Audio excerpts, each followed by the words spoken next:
बाहेर मस्त पाऊस पडत आहे. आज वरणातल्या चकोल्या करायला घेतलेल्या आहेत. 4 ते 5 चपात्याची कणिक मळून घेतलेली आहे.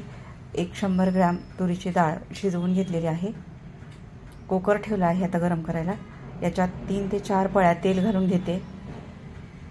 तेल इथे थोडंसं जास्त वापरायचं, त्यामुळे आपल्या सुटसुटीत छान होतात.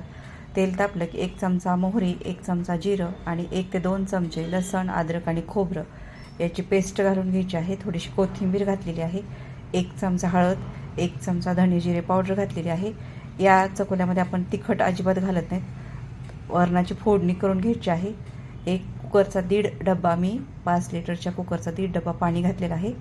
चवीप्रमाणे मीठ घालून घ्यायचं आहे. आणि आता ह्या चपात्या ज्या आहेत त्या लाटून आपल्याला त्याच्या चकोल्या बनवून घ्यायच्या आहेत. मीडियम साईजचं आकाराने लाटायच्या आहेत. जास्त पातळ करायची नाही, जास्त जाडही ठेवायची नाही. अशा मी चौकोनी आकाराच्या हे काप करून घेत आहे. तुम्ही तुमच्या आवडीप्रमाणे त्या कट करू शकतात. आता पाण्याला वरणाला उकळी आली की याच्यात ह्या चकोल्या घालून घ्यायच्या आहेत. गॅस इथे मोठा ठेवायचा आहे.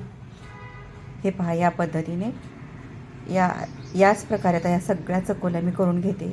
या आकाराच्या केलेल्या आहेत. तुम्हाला आवडत असतील त्या आकाराच्या तुम्ही करू शकता. मध्यम साईज ठेवायची आहे, जास्त पातळ करायचे नाहीत, नाहीतर मग गाळ होतो.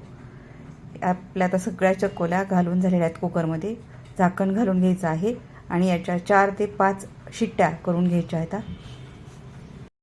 4 ते 5 शिट्ट्या झाल्यानंतर कुकर एकदम थंड होऊ द्यायचं आहे आणि त्याच्यानंतरच ते खोलायचं आहे. गरम ह्याच्यात बिलकुल ते उघडायला जायचं नाही. तर हे कुकर आपलं थंड झालेलं आहे. पाहू शकता मस्त अशा आपल्या ह्या चकोल्या तयार झालेल्या आहेत.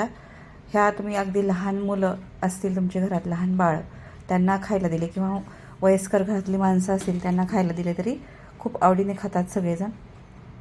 तेव्हा तिखट न घातलेल्या या चकोल्या एकदा नक्की ट्राय करून पहा. नक्कीच तुम्ही आवडीने खाल.